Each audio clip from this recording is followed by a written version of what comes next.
பாளையங்கோட்டை சிறையில் இருக்கும் ஒரு சுடலை முத்துங்கிற ஒரு தண்டனை கைதியிடம் விசாரணை நடத்தினாங்க.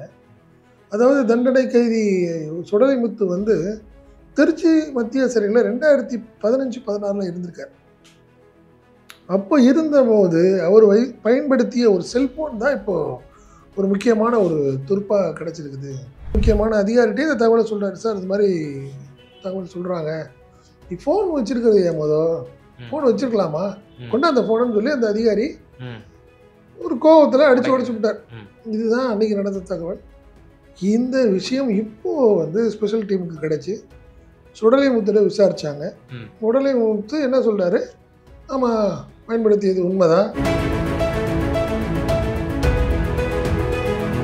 கொலை செய்யப்பட்ட ராமஜெயம் அவர்களை அதாவது முன்னாடியே ஒரு அட்டம் பண்ணுறாங்க. அவரை கொலை செய்யறதுக்கு ஏற்கனவே முயற்சி பண்ணதா ஒரு ரூமர் அப்போ திருச்சியில் ஒரு பெரிய எல்லாம் பரபரப்பாக ஒரு செய்தி வெளியே வந்ததுன்னு வச்சுங்க. அப்போ முக்கிய ரவுடிகள் சிலர் வந்து அவர் வழக்கமாக சாஸ்திரி ரோடுன்னு ஒரு இடம், அதுதான் அவர் நடந்து போய் கிராஸ் பண்ணி அவர் ஆஃபீஸுக்கு போவார். அவர் வீட்டிலேருந்து தில்லைநகர் வீட்டிலேருந்து அவர் சாஸ்திரி ரோடை கிராஸ் பண்ணி அங்கே போவார், அவர் ஆஃபீஸுக்கு போவார். அவர் போகிறப்போ சில முக்கிய ரவுடிகளில் வந்து காத்திருந்ததாகவும், அன்னைக்கு அவர் வந்து ராமஜெயம் அவர்கள் வரல, மார்ச் 29 நடந்த அந்த சம்பவத்தில் அப்போது யார் யார் இருந்தா, அப்போது ஒரு தகவல் இப்பயுமே சொல்லிட்டு இருக்கிறாங்க. ஒரு குறிப்பிட்ட சில நம்பர்கள் வந்து பார்த்திங்கன்னா அது செக் போஸ்ட் வழியாக டோல் வழியாக இல்லை அது போயிருக்கு. ஒரு குறிப்பிட்ட நபர்கள் மட்டும் 2-3 நாளாக அந்த ஃபோனை யூஸ் பண்ணியிருக்கிறாங்க. நாகப்பட்டினத்தில் இருந்துச்சு அந்த நம்பர், அதே நம்பர் செக் போஸ்ட் வழியாக வருது, வந்து தில்லைநகர்லாம் அந்த நம்பர் இருந்திருக்கு, யூஸ் பண்ணியிருக்காங்க.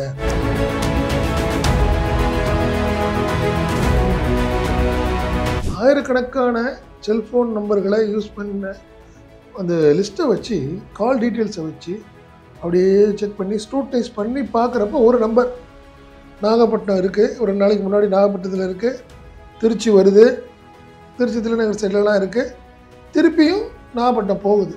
அது யார்? ராமஜெயம் அவர்கள் கொலைக்கான காரணம் என்ன அப்படிங்கிறதுலையே ஒரு பெரிய குழப்பம் தொடர்ந்து போயிட்டே இருந்ததுனால இந்த இன்வெஸ்டிகேஷன் எல்லாமே ஒரு குழப்பமாக இருந்தது.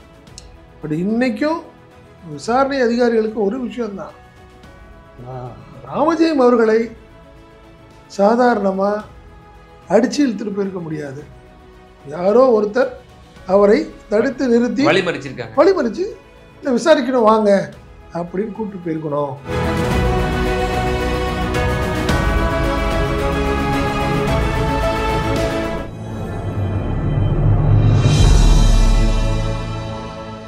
தமிழ் நியூஸ் பார்வையாளர்களுக்கு அன்பு வணக்கம். இன்றைய நேர்காணலில் நம்மோடு இருந்திருப்பவர் தமிழ் நியூஸோட ஆசிரியர் மற்றும் பத்திரிகையாளர் திரு செந்தில் சார். சார் வணக்கம். வணக்கம் வைக்கம். வணக்கம் சார்.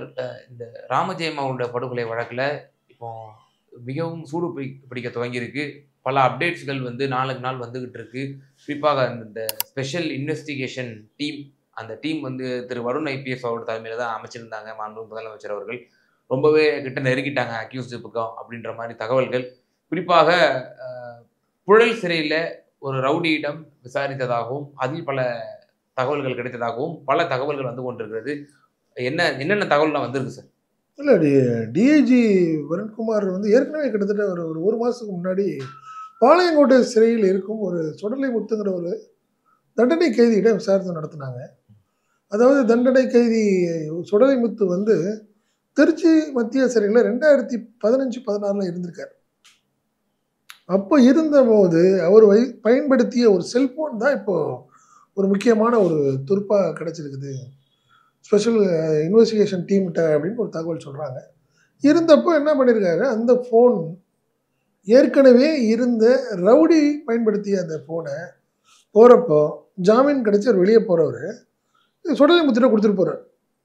சுடலை முத்து வச்சுக்கிட்டு இருக்கிறப்போ ஒரு ஃபோன் வருது. அவருக்கு பேசின சில விஷயங்கள் தான் இப்போ வந்து பெரிய ஒரு முக்கியமான ஒரு தகவலாக இருக்குது. அது சுடலை முத்து என்ன பண்ணார், சுடலை முத்துன்னு தெரியாமல் வேறொரு, அதாவது ஏற்கனவே பயன்படுத்தினால ஒரு ரவுடி, அந்த ரவுடி தான் ஃபோன் வச்சுருக்காருங்கிற அடிப்படையில் ஒரு தகவல் ஒருத்தர் பேசுகிறார். பேசின விஷயத்தான் அவர் என்ன சொல்கிறாப்புல, அந்த ரவுடி சுடலை முத்து போய் ஒரு முக்கியமான அதிகாரிகிட்டே இந்த தகவலை சொல்கிறாரு. சார் இது மாதிரி தகவல் சொல்கிறாங்க, நீ ஃபோன் வச்சுருக்கிறது ஏன் ஃபோன் வச்சுருக்கலாமா, கொண்டா அந்த ஃபோனுன்னு சொல்லி அந்த அதிகாரி ஒரு கோபத்தில் அடித்து உடச்சு விட்டார். இதுதான் அன்றைக்கி நடந்த தகவல். இந்த விஷயம் இப்போது வந்து ஸ்பெஷல் டீமுக்கு கிடச்சி சுடலைமுத்துல விசாரித்தாங்க. சுடலைமுத்து என்ன சொல்கிறாரு, ஆமாம் பயன்படுத்தியது உண்மைதான், அந்த ரவுடி தான் எனக்கு கொடுத்தாரு ஃபோனை அப்படின்னு சொல்லி அந்த தகவல் அடிப்படையில் தான் புழல் சிறையில் வந்து டிஐஜி வருண்குமார் தலைமையிலான டீம், டிஎஸ்பிஸு, இன்ஸ்பெக்டர் ஒருத்தர் எல்லாமே கிட்டத்தட்ட 3 மணி நேரம் விசாரிச்சிருக்கிறாங்க. ரவுடி யாருன்னா மணச்சநல்லூர் குணா அப்படின்னு சொல்லி திருச்சி ரவுடி அவர். ஆமாம் ஆமாம். அந்த மணச்சநல்லூர் குணா வந்து இப்போ தண்டனை கைதியாக இருக்கார். இதில் புழல் சிறையில் திருச்சி அருகே நடந்த ட்ரிபிள் மர்டர் அதில் வந்து இப்போ அவர் வந்து ஆயுள் தண்டனை கைதியாக இப்போ இருக்கார். தண்டனை கிடைச்சிருச்சு அவருக்கு. அவர் வந்து கிட்டத்தட்ட ஒரு 3 வருஷமாகவே புழல் சிறையில் அடைக்கப்பட்டிருக்காருன்னு வச்சுங்களேன். அவர்கிட்ட தான் வந்து 3 மணி நேரம் விசாரிச்சிருக்கிறாங்க. ஒரு முக்கியமான முக்கிய தகவல்களை வந்து குணா சொல்லியிருக்காரு அப்படின்னு இப்போ சொல்கிறாங்க. இது எல்லாமே இன்வெஸ்டிகேஷனில் வந்து அடுத்த ஸ்டேஜுக்கு வந்திருக்கு. இது வரைக்கும் எதுவுமே கிடைக்காத ஒரு தகவலாக இருந்த நிலையில் இந்த செல்ஃபோன் பயன்படுத்துறது நீங்களா அப்படின்னு கேட்குறப்போ முதல்ல சில விஷயங்களை மறுத்த ரவுடி குணா இப்போ நான் பயன்படுத்துறதுக்கு வாய்ப்பு இருக்குது அப்படிங்கிற மாதிரி ஒரு தகவல் சொல்லியிருக்காங்க. அப்போ யார் யார் பேசியிருக்கா, என்னென்ன நடந்துச்சு அப்படின்னு.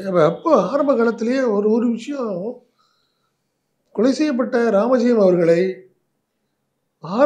அதாவது முன்னாடியே ஒரு அட்டெம்ப்ட் பண்ணுறாங்க. அவரை கொலை செய்யறதுக்கு ஏற்கனவே முயற்சி பண்ணதா ஒரு ரூமர் அப்போ திருச்சியில் ஒரு பெரிய எல்லாம் பரபரப்பாக ஒரு செய்தி வெளியே வந்ததுன்னு வச்சுங்க. அப்போ முக்கிய ரவுடிகள் சிலர் வந்து அவர் வழக்கமாக சாஸ்திரி ரோடுன்னு ஒரு இடம் இருக்கும், அதுதான் அவர் நடந்து போய் கிராஸ் பண்ணி அவர் ஆஃபீஸுக்கு போவார். அவர் வீட்டிலேருந்து தில்லைநகர் வீட்டிலேருந்து அவர் சாஸ்திரி ரோடை கிராஸ் பண்ணி அங்கே போவார், அவர் ஆஃபீஸுக்கு போவார். அவர் போகிறப்போ சில முக்கிய ரவுடிகளில் வந்து காத்திருந்ததாகவும் அன்னைக்கு அவர் வந்து ராமஜெயம் அவர்கள் வரல, அதனால போட்டிருக்காங்க திட்டம் போட்டிருக்காங்க அப்படின்னு ஒரு ஃபெயிலியர் ஆயிடுச்சுன்னு ஒரு தகவல் அப்பயே அந்த ரூமர் போயிட்டு இருந்தது. அதை பற்றிலாம் அந்த ரவுடி குணாட்ட கேட்டிருக்கிறாங்க, இன்வெஸ்டிகேஷன் டீம் கேட்டிருக்காங்க. உண்மையா நீ இது மாதிரி அட்டன் பண்ணது உண்மைதானா அப்படிங்கிறதையும் இதை பற்றியெல்லாம் கிட்டத்தட்ட அதான் 3 மணி நேரம் விசாரிச்சிருக்கிறாங்க அப்படின்னு நம்மளுக்கு. இந்த இன்வெஸ்டிகேஷனுடைய இந்த விசாரணையில் கிட்டத்தட்ட 13 ரவுடிகள் மீது டவுட் இருந்ததாகவும், அந்த 13ல் 5 ரவுடிகளினுடைய அந்த செல்போனுடைய அந்த எண், அந்த செல்போன் வந்து அந்த படுகொலை செய்த அந்த சில நாட்களுக்கு அந்த அந்த ரொம்ப 2-3 நாட்கள் அந்த படுகொலை ஒரு இன்னைக்கு நடக்குதுன்னா நேற்று இன்று நாளை அந்த மாதிரி ஒரு 2-3 நாளாக வந்து அந்த பயன்பாட்டிலே இருந்திருக்கு. அதுவும் குறிப்பிட்ட அந்த படுகொலை செய்யப்பட்ட அந்த தில்லை நகர்னுடைய சுற்று வட்டாரத்திலே வந்து இருந்திருக்கு அப்படின்ற ஒரு விஷயமும் இப்போ வந்து கண்டெடுக்கப்பட்டதாகவும் அந்த 5 ரவுடிகளையும் இப்போ வந்து விசாரணை செய்து கொண்டிருப்பதாகவும் தகவல்கள். இல்லை உண்மைதான். நீங்கள் ஏற்கனவே நீங்கள் சொன்ன மாதிரி 13 ரவுடிகளை வந்து ஒரு உண்மை கண்டறியும் சோதனை பண்ணுறதுக்கு கடுமையாக முயற்சி பண்ணாங்க இன்வெஸ்டிகேஷன் டீம். அதில் நிறைய பிரச்சனைகள் வந்தது, சில பேர் ஒத்துக்கலை. அதுக்கப்புறம் விசாரித்தாங்க உண்மை கண்டறியும் சோதனையில். அது வந்து நார்கோட்டிக் அனாலிசிஸ் அது பண்ணாங்க. பட் அதில் எந்தெந்த தகவல் கிடைத்ததுங்கிறதுலாம் நம்மளுக்கு பெரிய லெவலில் யாருமே உறுதியான தகவல்களை வெளியே சொல்லலை ஒன்று. பட் நீங்கள் சொன்ன மாதிரி அந்த பர்டிகுலர் டேட் மார்ச் 29 நடந்த அந்த சம்பவத்தில் அப்போது யார் யார் இருந்தா, அப்போது ஒரு தகவல் இப்பயுமே சொல்லிட்டு இருக்கிறாங்க. ஒரு குறிப்பிட்ட சில நம்பர்கள் வந்து பார்த்திங்கன்னா அது செக் போஸ்ட் வழியா டோல் வழியா இல்லை அது போயிருக்கு. ஒரு குறிப்பிட்ட நபர்கள் மட்டும் 2-3 நாளாக அந்த ஃபோனை யூஸ் பண்ணியிருக்கிறாங்க. நாகப்பட்டினத்தில் இருந்துச்சு அந்த நம்பர், அதே நம்பர் செக் போஸ்ட் வழியாக வருது, வந்து தில்லைநகர்லாம் அந்த நம்பர் இருந்திருக்கு, யூஸ் பண்ணியிருக்காங்க.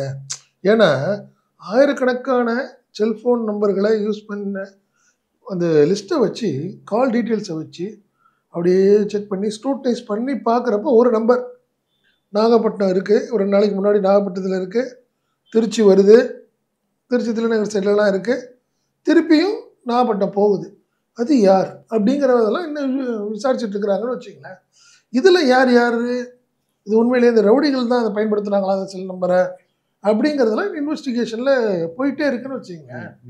இதில் என்ன விஷயம்னா கிட்டத்தட்ட 12-13 வருஷத்துக்கு முன்னாடி நடந்த ஒரு சம்பவமாக இருக்குது. ஏன்னா ரொம்ப ரொம்ப டிலே ஆகிடுச்சு. புரியுதுங்களா? இதுலேயுமே கூட நீங்கள் ரவுடிகள் சொல்கிற விஷயங்கள்லாம் உண்மையா? ஏன்னா 2012-13 அந்த காலகட்டத்தில் கூட சிம் கார்டு வந்து ரொம்ப ஈஸியாக வாங்கிடலாம். எந்த ஒரு பெருசா ப்ரூஃப் எல்லாம் கூட நம்ம அந்த அப்ப ஆதார் கார்டு கூட கிடையாது. இப்போ ஆதார் கார்டு இருக்கு, எல்லாமே சிம் கார்டுக்கு நம்ம எல்லாம் டிஜிட்டலைஸ் பண்ணிடுறோம். இப்போ என்னோட நம்பரை நீங்க வந்து மிஸ்யூஸ் பண்ணா கூட போலீஸ் உங்களை ஈஸியா ட்ரெஸ்ஃபர் பண்ணி என்னை தான் வந்து கரெக்டா பிடிக்கும். அப்போ அந்த சமயத்துல ஆதாரம் கிடையாது, ஒண்ணும் கிடையாது. அது ஒருத்தர் 4-5 சிம் யூஸ் பண்ணாங்க. ஆமா, இதுல அதுலயே சொல்றாங்க சில ரவுடிகள் 2-3 செல் நம்பர் யூஸ் பண்ணிருக்காங்க. உங்கள்கிட்ட ஒரு நம்பர் தான் இப்ப கிடைக்குது. அவங்க ஏற்கனவே 2 நம்பர் வச்சிருந்தது தெரியல, என்ன நம்பர் வச்சிருந்தாருன்னு இப்போ இந்த டீமால ஒன்றும் பெருசாகவும் பண்ண முடியல. ஏன்னா அந்த காலகட்டத்தில் ராமஜெயம் அவர்கள் கொலைக்கான காரணம் என்ன அப்படிங்கிறதுலையே ஒரு பெரிய குழப்பம் தொடர்ந்து போயிட்டே இருந்ததுனால இந்த இன்வெஸ்டிகேஷன் எல்லாமே ஒரு குழப்பமாக இருந்தது. பட் இன்னைக்கும் விசாரணை அதிகாரிகளுக்கு ஒரு விஷயம்தான், ராமஜெயம் அவர்களை சாதாரணமாக அடிச்சு இழுத்துட்டு போயிருக்க முடியாது. யாரோ ஒருத்தர் அவரை தடுத்து நிறுத்தி வழிமறிச்சு இல்லை விசாரிக்கணும் வாங்க அப்படின்னு கூப்பிட்டு போயிருக்கணும் அப்படிங்கிறத மட்டும் இன்வெஸ்டிகேஷன் டீம் வந்து உறுதியாக நம்புது. கட்டாயப்படுத்தி அதாவது கடத்தி கொண்டு போறதுக்கெல்லாம் வேலை இல்லை. நீங்க ஏமாற்றின்னு சொல்லுவோம்ல, போலீஸ் வந்திருக்காங்கண்ணே மேல உட்காந்துருக்காரு, ஜீப்ல ஐயா உட்காந்துருக்காரு, அந்த வேன்ல உட்காந்துருக்காரு, ஐயா உங்களை வர சொல்றாரு அப்படின்னு சொல்லி கூப்பிட்டுருக்கலாம். என்ன காரணம்னா ஒரு விஷயம் தான், பிசிக்கலா அவரு ஃபிட்டானவர், கண்டிப்பா சாதாரணமா ஒருத்தர் 2 பேர் மல்லு கட்டினா அவனும் மல்லு கட்டியிருப்பாரு, அது விஷயமா பெருசா இருக்கும். 2வது சாதாரணமா நீங்க கூப்பிட்டு வாங்கன்னு சொன்னா வரமாட்டார். என்ன உங்களுக்கு என்ன சம்மன் என்ன இருக்கு, என்ன அடிப்படையில் கூப்பிட்டு? ஆமா இல்ல அவர் ரொம்ப ஷார்ப்பானவர். அதே மாதிரி ஒரு நிமிஷம் இருக்கு நான் வீட்டில் சொல்லிட்டு வந்துடுறேன் இதெல்லாம் சொல்லியிருப்பார். அதில் இன்னொரு சந்தேகம் என்னன்னா, அவருக்கு மிகவும் தெரிந்த ஒரு நபராக தான் இருக்கணும் அவர் கூப்பிட்டுருக்கணும். அண்ணே ஒன்றும் இல்லைண்ணே, சொல்லுங்கள் எப்படி இருக்கீங்க? இல்லைண்ணா ஒன்றும் இல்லை வந்திருக்காங்கண்ணே, அண்ணன்ட்ட ஒரு விசாரிக்கணும், ஒரு தகவல் கேட்குறாங்கண்ணே, அப்படி தான் கூப்பிட்டு போயிருக்கணும். ஸோ அந்த நபர் யார் அப்படின்னு ஏகப்பட்ட சந்தேகங்களும் இடியாப்ப சிக்கல்களும் தொடர்ந்துகிட்டு இருக்கு என்னன்னு வச்சுங்களேன். ஸோ அந்த 3 இது திருச்சி ரவுடி குணாட்ட விசாரித்த விஷயங்கள் ஒரு பெரிய லெவலில் தகவல்கள் கிடைச்சிருக்கு அப்படின்னு சொல்கிறாங்க. அடுத்தடுத்த இன்வெஸ்டிகேஷனில் தான் நம்மளுக்கு தெரிய வரும் மற்ற தகவல்கள் எப்படி இருக்க போகுதுன்னு தெரிய போகுது.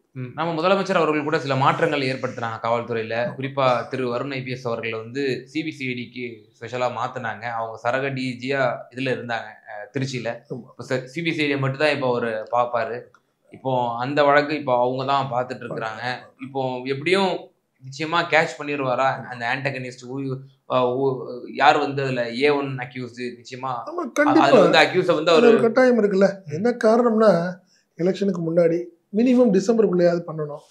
ஏன்னா திமுக கவர்மெண்ட் வந்ததுக்கப்புறமும் பெரிய லெவலில் கண்டுபிடிக்கல, டெவலப்மெண்ட் இல்லை அப்படின்னா அந்த ஏற்கனவே பல வழக்குகள் சங்கர சம்பு அவருடைய மகன் கொலை வழக்கு அப்படி பல வழக்குகள்லாம் வந்து அப்படியே என்ன நடந்துச்சுன்னே தெரியல, காணாமல் போனவராகவே இருப்பார். ஸோ அந்த மாதிரி இது ஆயிடக்கூடாதுங்கிறதுல முதல்வர் வந்து ரொம்ப உன்னிப்பாக இருக்கார். ஸோ கண்டிப்பாக ஸ்பெஷல் டீம் வந்து பக்காவாக அடுத்தடுத்த ஸ்டேஜுக்கு போயிட்டுருக்குறாங்க அப்படிங்கிறது தான் நம்ம பார்க்க முடியுது. அது ரிசல்ட் என்னங்கிறத அடுத்தடுத்த அப்டேட் எது இருந்தாலும் நம்ம சொல்லுவோம், அதை வந்து மாற்றம். நிச்சயமா சார், முதலமைச்சருடைய இந்த தடாலியான இந்த சில முடிவுகள் மாற்றங்கள், திரு வருண் ஐபிஎஸ் அவர்களுடைய இந்த மூர்க்கமான இந்த விசாரணை, அது சம்பந்தமாக பல இன்ஃபர்மேஷன்ஸ் வந்துகிட்டு இருக்கு. குற்றவாளியை நெருங்கி கொண்டிருப்பதாகவும் பல சோர்சஸும் சொல்லப்படுது. நீங்களும் அதுதான் வந்து அந்த சோர்சஸை நீங்கள் விளக்குறீங்க. பொறுத்திருந்து பார்ப்போம் சார் என்ன நடக்க போகுது அப்படின்னு சொல்லி. ரொம்ப நன்றி, நேயர்களுக்கு ரொம்ப தெளிவாக விளக்கி. நன்றி ஐக்கியம், நன்றி.